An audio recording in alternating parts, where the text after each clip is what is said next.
Hello everyone, this is Just a Dad. Today I'm going to show you how to repair your 12 cup Mr. Coffee. This is the Mr. Coffee with the easy on off. This also applies to the Mr. Coffee programmable and several of the older Mr. Coffees. So you've got your filter basket in here. This is where the filter basket goes. And let's say you take, when it's brewing, you should be able to take your pot of coffee out and it not drip onto the burner. What could have happened is that spring is not working and needs repaired. So one of the first things, so make sure the coffee pot is the correct coffee pot and it's got that thing that's going to push up. So when your coffee pot is sitting in there on the bottom of the brew basket, when it's in, it's going to push that plunger up.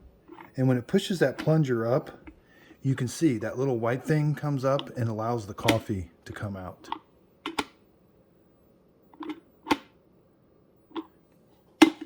So now let's take a look at this. Say you've lost it, or sometimes this comes unattached, or you've got to have this little O-ring. Well, it's like a plastic washer. And then that comes out the bottom.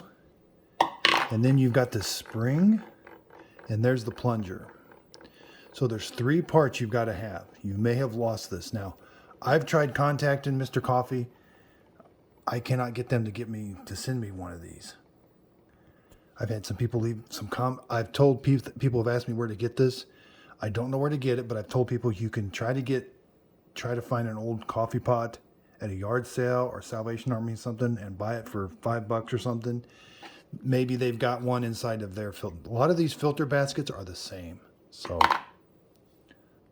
again, you might have better luck contacting Mr. Coffee. I contacted them. Their offices were closed. And I had to email, and it took about a week for him to get back to me with the email. Okay, so let's look at the repair.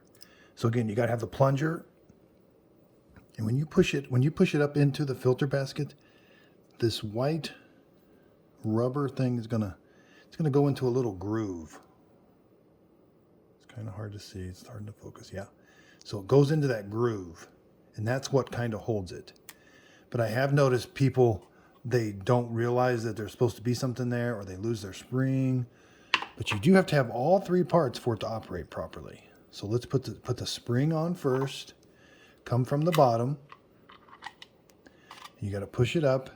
While you're pushing it up, I'm pushing it up, you can put that rubber washer on. It's a little tricky. Kind of start it on one side and pull it over to the other side. There. Now it should stay. You can practice with it. You can kind of pull on it. So now when I push on it, that spring, that's a pretty standard. They call that the grab and go, the grab a cup, auto pause. You'll find this on a lot of coffee makers, not just Mr. Coffee. But that's what it's supposed to look like. And again, when that is down, like when the pot is out, no coffee is going to come out. Now you can't leave your coffee pot out for very long because the water will eventually overflow in the coffee pot, but it is meant to just grab a quick cup of coffee. So I hope this video helps. I've had a lot of questions on that plastic washer and kind of that Pause Brewing. If you've got any comments on where to get that washer, or if Mr. Coffee will supply that washer, leave them in the comments down below. Thanks everybody for watching. I hope this video helps. Check out my next video where I'm going to show you how to descale this exact coffee maker. Thanks everybody for watching.